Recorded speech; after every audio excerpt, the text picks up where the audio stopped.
मुझे तो गैस कैसे मिलता तो आप ठीक होंगे, खुश होंगे। तो गैस यहाँ पर हमने उर्दू राइटिंग शुरू की, यहाँ पर अरबी भी उर्दू भी। तो देखिए ये इसके साथ ये मशीन पर ये भी तैयार किए इस तरह करके, ये वाला भी शादी के बाहर है।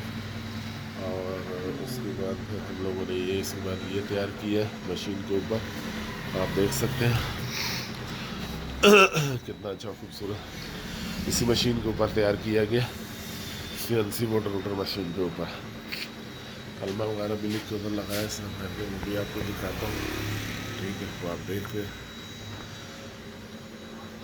जी। तो ये पर यहाँ पर हम ये मशीन का काम कर रहे हैं, CNC मोटर के ऊपर ये चीज़ें लिखी जा रही है। ये वाली ये देख सकते हैं, ये वाला भी है।